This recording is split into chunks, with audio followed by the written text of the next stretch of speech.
सभी विद्यार्थियों का मैं पुनः स्वागत करता हूं अपनी हिंदी की कक्षा में। तो बच्चों, आइए अब हम सब बढ़ते हैं अपने विषय की ओर। कल हम सभी ने शब्द विचार पर अवलोकन किया था। शब्द किसे कहते हैं, पद किसे कहते हैं और शब्द कितने प्रकार के होते हैं, शब्दों के भेद किन आधार पर होते हैं, इनका हमने अवलोकन किया था। मैं फिर से थोड़ा सा पुनरावलोकन करते हुए आपकी स्मृति को वापस दिलाता हूं कि शब्द किसको कहते हैं। तो मैं बताता हूं शब्द की परिभाषा। वर्णों के सार्थक समूह को शब्द कहते हैं। और पद किसे कहते हैं कि शब्द जब वाक्य में प्रयुक्त हो जाते हैं तब वे पद कहलाते हैं। तो बच्चों, हम लोगों ने कल शब्दों के भेद के आधार पर हमने कुछ भेद पढ़े थे, जैसे अर्थ के आधार पर शब्द भेद हमने पढ़े थे और स्रोत के आधार पर शब्द भेद पढ़े थे। तो अर्थ के आधार पर बच्चों दो शब्द भेद होते हैं, सार्थक शब्द और निरर्थक शब्द। सार्थक शब्द वे शब्द होते हैं जिनका कोई निश्चित अर्थ होता है और निरर्थक शब्द वे शब्द होते हैं जिनका कोई निश्चित अर्थ नहीं होता। जैसे वाणी, वोटी, ये सब जो आदि आदि जो शब्द होते हैं, ये सभी जो शब्द हैं वो निरर्थक शब्द होते हैं। और फिर मैं आपको बताना चाहूंगा कि हमने स्रोत के आधार पर भी शब्दों के भेदों को पढ़ा था। पहला था तत्सम शब्द, दूसरा था तद्भव शब्द, तीसरे थे देशज शब्द और चौथे थे विदेशी अथवा विदेशज शब्द। तो इन चारों भेदों को हमने पढ़ा था। तो सबसे पहले हम फिर से पुनरावलोकन कर लेते हैं कि तत्सम शब्द किन्हें कहते हैं। तो बच्चों, विद्यार्थियों, तत्सम शब्द किन्हें कहते हैं उसकी परिभाषा मैं आप सबको बताना चाहता हूं कि संस्कृत से लिए गए वे शब्द जो हिंदी भाषा में बिना परिवर्तन के प्रयोग में लाए जाते हैं वे तत्सम शब्द कहलाते हैं। जैसे दुग्ध, अग्नि, क्षेत्र, सर्प आदि। उसके पश्चात हम सभी ने पढ़ा था तद्भव शब्द। तद्भव शब्द किसे कहते हैं कि संस्कृत से लिए गए शब्द जो हिंदी भाषा में अपने परिवर्तित रूप में प्रयोग में लाए जाते हैं। जैसे दुग्ध की जगह दूध हो गया, सर्प की जगह सांप हो गया, अग्नि की जगह आग हो गया। फिर हमने पढ़ा था देशज शब्द। तो देशज शब्द किनको कहते हैं कि ऐसे शब्द जो कि ना तो तत्सम शब्द होते हैं ना तो तद्भव शब्द होते हैं, बल्कि भाषा के क्षेत्रीय रूप से वो भाषा में जुड़ जाते हैं और आम बोलचाल की भाषा में प्रयोग में लाए जाते हैं। तो हम ऐसा भी कह सकते हैं कि आम बोलचाल की भाषा में प्रयोग में लाए जाने वाले शब्द देशज शब्द कहलाते हैं। जैसे बोतल, लोटा, डिबिया, झुग्गी आदि। तत्पश्चात हम सभी ने जाना था कि विदेशज शब्द कौन से होते हैं अथवा विदेशी शब्द कौन से होते हैं। तो विदेशी शब्द वे शब्द होते हैं जो अन्य भाषाओं से अथवा विदेशी भाषाओं से हिंदी भाषा में आकर सम्मिलित हो गए हैं। जैसे कुछ शब्द हिंदी भाषा में अंग्रेजी के भी सम्मिलित हो गए हैं, कुछ शब्द उर्दू के सम्मिलित हो गए हैं, कुछ शब्द जो हैं अरबी अथवा फारसी के सम्मिलित हो गए हैं। जैसे डॉक्टर हो गया, वकील हो गया, कैंची हो गया, कपड़ा हो गया, ये सब शब्द जो हैं अन्य भाषाओं से आकर हमारे हिंदी भाषा में आकर जुड़ गए हैं, इसलिए इन्हें क्या बोलते हैं, विदेशी शब्द। तो बच्चों, हमने अर्थ के आधार पर शब्दों के भेदों का वर्णन भली प्रकार से किया था। स्रोत के आधार पर भी हमने भेदों का वर्णन अच्छी तरह से किया था। और आज हम पढ़ने जा रहे हैं रचना के आधार पर शब्द भेद और प्रयोग के आधार पर शब्द भेद। तो सभी मेरे महाअनुभवी विद्यार्थियों, हम सभी ने कल रचना के आधार पर शब्दों के 3 भेद होते हैं ऐसा जाना था और पढ़ा था। सबसे पहले हमने जाना था रूढ़ शब्द किन्हें कहते हैं और आज हम जानेंगे यौगिक और योग रूढ़ शब्द के बारे में। तो सबसे पहले हम पुनरावलोकन कर लेते हैं कि रूढ़ शब्द किन्हें कहते हैं। तो बच्चों, हम लोगों ने कल पढ़ा था रूढ़ शब्द किन्हें कहते हैं, उसकी परिभाषा भी पढ़ी थी। और क्या परिभाषा है हम देखते हैं। जिन शब्दों के खंडों का, खंडों मतलब टुकड़ों का, जिन शब्दों के टुकड़ों का अथवा खंडों का कोई अर्थ नहीं होता और जो शब्द परंपरा से किसी विशेष अर्थ के लिए प्रयोग किए जाते हैं रूढ़ शब्द कहलाते हैं। जैसे फल हो गया, फूल हो गया, आम हो गया, अमरूद हो गया, ये सब रूढ़ शब्द हैं। और ये शब्द जो हैं परंपरागत शब्द हैं। इनके अगर हम टुकड़े करेंगे तो इनका कोई विशेष अर्थ शेष नहीं रह जाएगा। जैसे फल का टुकड़ा करेंगे तो फा प्लस ला अलग अलग हो जाएंगे, उनका कोई अर्थ शेष नहीं रह जाएगा। हम आम को शुरुआत से ही परंपरागत रूप से आम को आम ही समझते हैं और अमरूद को अमरूद ही समझते हैं, इसलिए कभी भी अमरूद की कल्पना में हम आम को नहीं देख सकते और आम शब्द की कल्पना में हम कभी अमरूद को नहीं देख सकते। तो ये परंपरागत शब्द है, इनके खंडों का कोई अर्थ नहीं होता, ये परंपरागत शब्द होते हैं, इसलिए ये रूढ़ शब्द कहलाते हैं और ये रूढ़िवादी होते हैं, मतलब परंपरा से ये चले आ रहे हैं। तो बच्चों दूसरे प्रकार के जो शब्द होते हैं वो है यौगिक शब्द। तो यौगिक शब्द किन्हें कहते हैं? यौगिक शब्द मतलब दो शब्दों के मेल से बने शब्दों को यौगिक शब्द बोला जाता है। इसकी परिभाषा ये है कि दो शब्दों के मेल से या दो से अधिक शब्दों के मेल से बने हो जो शब्द, उन्हें यौगिक शब्द कहा जाता है। और देखिए परिभाषा भी लिखी है, ऐसे शब्द जो दो या दो से अधिक शब्दों के मेल से बने हो तथा उनके खंड करने पर उसके प्रत्येक खंड का अर्थ भी निकलता हो। हमने रूढ़ शब्द में पढ़ा था कि उनके खंड करने पर कोई अर्थ नहीं निकलता, लेकिन यौगिक शब्द में अगर दो शब्दों के मेल से बने हुए शब्द हैं, उनका यदि हम खंडन कर देते हैं, उनको खंडित कर देते हैं, टुकड़े कर देते हैं, तो प्रत्येक खंड का अपना अर्थ भी निकलता है।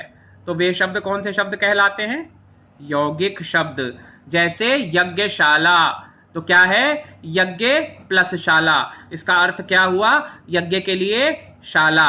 जैसे हम बोलते हैं पुस्तकालय, पुस्तक प्लस आलय, पुस्तक के लिए आलय। फिर हम बोलते हैं व्यायामशाला, व्यायाम के लिए शाला, व्यायाम प्लस शाला। तो ये यौगिक शब्द हैं, यानी दो शब्दों के मेल से बने हुए शब्द हैं और उनके खंड करने पर प्रत्येक खंड का अलग अलग अर्थ निकलता है, इसलिए इन्हें हम यौगिक शब्द कहते हैं। इसी कड़ी में तीसरे प्रकार के शब्द होते हैं योग रूढ़ शब्द। इनकी परिभाषा हम पढ़ते हैं, तत्पश्चात इन्हें समझने का प्रयास करेंगे।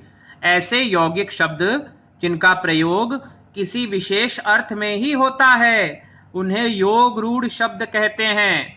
जैसे दशानन, लंबोदर, नीलकंठ आदि। तो मैं इसको सरल भाषा में आपको समझाना चाहूंगा कि जो शब्द अपना सामान्य अर्थ छोड़कर विशेष अर्थ में प्रयुक्त होते हैं या विशेष अर्थ का बोध कराते हैं, वे योग रूढ़ शब्द कहलाते, यौगिक नहीं, वे योग रूढ़ शब्द कहलाते हैं। ठीक है। जैसे दशानन, अब दशानन का मतलब क्या हुआ? 10 सिर हो जिसके। अब 10 सिर तो किसी आम आदमी के हो नहीं सकते। किसके लिए ये प्रयुक्त हो रहा है? ये शब्द किसका बोध करा रहा है? रावण का बोध करा रहा है। इसका अर्थ क्या है? 10 हैं सिर जिसके, अर्थात रावण, या 10 सिरों वाला अर्थात रावण। अब देखिए दूसरा शब्द है लंबोदर। तो लंबोदर का अर्थ होता है लंबा है उदर जिसका। तो आम इंसान का, किसी व्यक्ति का उदर यानी पेट इतना लंबा तो हो नहीं सकता। तो लंबोदर का अर्थ क्या निकला कि हम किसको संबोधित कर रहे हैं? गणपति को संबोधित कर रहे हैं या गणेश जी को संबोधित कर रहे हैं। तो लंबा है उदर जिसका, अर्थात गणपति या गणेश जी। ठीक है। उसी प्रकार से नीलकंठ यानी नीला हो कंठ जिसका। अब सबका कंठ तो नीला हो नहीं सकता, इसी प्रकार से हम जानते हैं कि नीलकंठ किसको कहते हैं? किसी विशेष अर्थ में ये शब्द को प्रयुक्त किया गया है। तो नीलकंठ का अर्थ होता है नीला है कंठ जिसका, अर्थात शिव। तो ये जो शब्द होते हैं, ये ऐसे शब्द होते हैं जिनका प्रयोग किसी विशेष अर्थ में ही होता है, अथवा हम इन्हें कह सकते हैं कि ऐसे शब्द जो अपना सामान्य अर्थ छोड़कर किसी विशेष अर्थ का बोध कराते हैं, वे योग रूढ़ शब्द कहलाते हैं। तो बच्चों अभी तक हम लोगों ने जाना कि रचना के आधार पर कौन कौन से शब्द भेद होते हैं, उत्पत्ति के आधार पर कौन कौन से शब्द भेद होते हैं और अर्थ के आधार पर भी कौन कौन से शब्द भेद होते हैं। अब हम पढ़ने जा रहे हैं प्रयोग के आधार पर शब्द भेद। तो मैं आपको फिर से पुनरावलोकन करा देता हूं कि उत्पत्ति अथवा स्रोत के आधार पर कौन कौन से शब्द भेद होते हैं। तत्सम शब्द, तद्भव शब्द, देशज शब्द एवं विदेशी अथवा विदेशज शब्द। अर्थ के आधार पर कौन कौन से शब्द भेद होते हैं? सार्थक शब्द एवं निरर्थक शब्द। और रचना के आधार पर हमने अभी पढ़ा था रूढ़ शब्द, यौगिक शब्द और योग रूढ़ शब्द। अब हम पढ़ने जा रहे हैं कि प्रयोग के आधार पर कितने भेद होते हैं शब्दों के। तो लिखा है प्रयोग के आधार पर शब्दों के 2 भेद होते हैं, केवल 2 भेद। एक है विकारी शब्द, दूसरे हैं अविकारी शब्द। तो विकारी शब्द कौन से होते हैं और अविकारी शब्द कौन से होते हैं, सबसे पहले हम इनका अर्थ जान लेते हैं। विकारी मतलब, विकारी का जो शाब्दिक अर्थ है उसका मतलब है परिवर्तनशील शब्द। अविकारी का जो शाब्दिक अर्थ है वो है अपरिवर्तनशील शब्द। तो विकारी शब्द और अविकारी शब्द, इनको प्रयोग के आधार पर शब्दों के भेदों में बांटा गया है। आइए अब हम विस्तार पूर्वक जानते हैं कि विकारी शब्द कौन से होते हैं और अविकारी शब्द कौन से होते हैं। तो आइए हम जानते हैं विकारी शब्द क्या होते हैं। जिन शब्दों के रूप, लिंग, वचन और कारक के अनुसार बदल जाते हैं वे विकारी शब्द कहलाते हैं। इसको सामान्य भाषा में हम बोल सकते हैं कि जो शब्द अपने लिंग, वचन, काल और कारक के अनुसार परिवर्तित हो जाते हैं, बदल जाते हैं, वे विकारी शब्द कहलाते हैं। और ऐसे भी बोला जा सकता है कि जिन शब्दों का रूप अपने लिंग, वचन और काल अथवा कारक के अनुसार बदल जाता है वे विकारी शब्द कहलाते हैं। ये विकारी शब्द भी 4 प्रकार के होते हैं: संज्ञा, सर्वनाम, विशेषण और क्रिया। तो बच्चों हम सभी पुनरावलोकन करेंगे कि संज्ञा किसको बोलते हैं। तो साधारण भाषा में संज्ञा किसको बोलते हैं? किसी व्यक्ति, वस्तु, स्थान अथवा भाव के नाम को संज्ञा कहते हैं। और संज्ञा के भी 3 भेद होते हैं मुख्यतः, आप सभी जानते हैं: व्यक्तिवाचक संज्ञा, जातिवाचक संज्ञा एवं भाववाचक संज्ञा। इसमें हम विस्तार से नहीं जाएंगे क्योंकि ये इस पाठ से संबंधित नहीं है। आगे चलते हैं कि सर्वनाम किसे कहते हैं। तो सर्वनाम वे शब्द होते हैं जो संज्ञा के स्थान पर प्रयुक्त होते हैं, जैसे मैं, हम, तुम, वह आदि। विशेषण किसे कहते हैं? संज्ञा की विशेषता बताने वाले शब्दों को विशेषण कहा जाता है, जैसे गोरा, काला, लंबा, चौड़ा, मोटा, ठिगना आदि। तो क्रिया को हम सामान्य शब्द में जान सकते हैं, सामान्य वाक्य में जान सकते हैं कि क्रिया किसे बोलते हैं। किसी कार्य के होने अथवा करने के भाव को हम क्रिया कहते हैं। ठीक है, जैसे घोड़ा तेज चलता है तो चलता है क्रिया है, और कोयल बहुत मधुर बोलती है तो बोलती है क्या है? क्रिया है। तो ये करने के भाव अथवा होने के भाव की प्रक्रिया को हम क्रिया बोल सकते हैं। तो दूसरे प्रकार के कौन से शब्द होते हैं बेटा?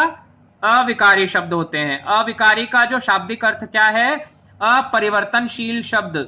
इनकी परिभाषा पढ़ने से हमें समझ आ जाएगा कि अविकारी शब्द क्यों कहलाते हैं। तो क्या लिखा है बच्चों? जिन शब्दों के रूप हमेशा एक से रहते हैं वे अविकारी शब्द कहलाते हैं। या इसको सामान्य भाषा में हम बोल सकते हैं कि जिन शब्दों के लिंग, वचन, काल, कारक आदि अपरिवर्तनशील रहते हैं अथवा परिवर्तित नहीं होते हैं वे अविकारी शब्द कहलाते हैं। और बच्चों आपको मैंने कक्षा में पढ़ाया भी था, आपको याद भी होना चाहिए कि अविकारी शब्द कितने प्रकार के होते हैं। अविकारी शब्द 5 प्रकार के होते हैं: क्रिया विशेषण, संबंध बोधक, समुच्चय बोधक और विस्मयादि बोधक शब्द। तो हम सभी विचार करेंगे कि क्रिया विशेषण किसको बोलते हैं। तो क्रिया की विशेषता बताने वाले शब्द क्रिया विशेषण कहलाते हैं। जैसे घोड़ा बहुत तेज दौड़ता है, तो कैसे दौड़ता है? तेज दौड़ता है। तो ये इसका क्या हो गया? क्रिया विशेषण हो गया। उसके बाद हम जानते हैं संबंध बोधक किन्हें कहते हैं। संज्ञा अथवा सर्वनाम शब्दों का संबंध वाक्य में अन्य शब्दों से बताने वाले शब्द संबंध बोधक कहलाते हैं। जैसे के ऊपर, के नीचे, के आगे, के सामने आदि, ये सभी शब्द जो हैं संबंध बोधक कहलाते हैं। उसके बाद आता है समुच्चय बोधक। तो बच्चों इस स्लाइड में 4 प्रकार के अविकारी शब्द दिए गए हैं, लेकिन मैंने आपको पहले भी बताया है कि 5 प्रकार के अविकारी शब्द होते हैं। तो अभी हमने जाना क्रिया विशेषण किन्हें कहते हैं और संबंध बोधक किन्हें कहते हैं। तीसरे प्रकार के शब्द हैं समुच्चय बोधक शब्द, यानी कंजंक्शंस, जिनको हम इंग्लिश में बोलते हैं joining words are called as conjunctions. तो हिंदी में क्या बोलेंगे? 2 शब्दों, 2 उपवाक्यों अथवा 2 वाक्यों को जोड़ने वाले शब्द समुच्चय बोधक कहलाते हैं। जैसे और, तथा, एवं, व, किंतु, परंतु, ये सभी जो हैं समुच्चय बोधक का ही काम करते हैं और ये समुच्चय बोधक कहलाते हैं। चौथे प्रकार के अविकारी शब्द कौन से हैं बच्चों? विस्मयादि बोधक शब्द। इनको सरल भाषा में अगर परिभाषित करना हो तो हम क्या कह सकते हैं कि मन के भावों को व्यक्त करने वाले अथवा प्रस्तुत करने वाले शब्द विस्मयादि बोधक शब्द कहलाते हैं और इन शब्दों के सामने प्रायः ही विस्मयादि बोधक चिन्ह लगा होता है, जिसको हम इंग्लिश में, अंग्रेजी में कहते हैं एक्सक्लेमेशन मार्क या इंटरजेक्शंस। तो विस्मयादि बोधक शब्दों का हमें अर्थ समझ आ गया। इसके उदाहरण क्या क्या हैं? जैसे शोक सूचक शब्द ओह, आह, और हर्ष सूचक शब्द वाह, शाबाश। ये सभी शब्द जो हैं विस्मयादि बोधक शब्द हैं। घृणा सूचक शब्द जैसे छी छी, अरे अरे, ये सब विस्मयादि बोधक शब्द हैं और इन्हें हम विशेष परिस्थिति में ही उपयोग करते हैं और इनके सामने विस्मयादि बोधक चिन्ह लगा हुआ होता है। तो बच्चों, पांचवें प्रकार के जो अविकारी शब्द होते हैं वो कौन से होते हैं? निपात। तो निपात किसको बोलते हैं उसकी भी परिभाषा हम आपको बताते हैं। इसको ध्यान से सुनिएगा और अपने मन में धारण कर लीजिएगा कि निपात किसे कहते हैं। तो बच्चों, वाक्य में जिन शब्दों का प्रयोग किसी शब्द विशेष पर बल देने के लिए किया जाता है वे निपात कहलाते हैं। जैसे मैं जीवन भर तुम्हारा साथ निभाऊंगा। तो जीवन भर, तो यहां जो भर शब्द है ये निपात है। और एक और उदाहरण लेते हैं कि तुम ही वह लड़के हो जिसने मेरी पेंसिल चुराई थी। तो ही जो शब्द है, तुम ही वह लड़के हो, ही, तो यहां जो ही है वो निपात है। ही, भी, भर, तक। अब तक से कौन सा वाक्य बन सकता है? जैसे नेताजी लोग कहते हैं जब तक सूरज चांद रहेगा तब तक नेताजी तुम्हारा नाम रहेगा। तो जब तक, भर, तक, तो, भी, ही, ये सभी जो हैं निपात हैं। तो बच्चों, आज के लिए कक्षा में इतना ही ज्ञान पर्याप्त है। कल फिर मिलेंगे एक नए विषय के साथ। तब तक के लिए मैं अपनी वाणी को विराम देता हूं। आप अपने घर में स्वस्थ रहिए, सुखी रहिए एवं एक दूसरे को सम्मान प्रदान कीजिए। तब तक के लिए धन्यवाद।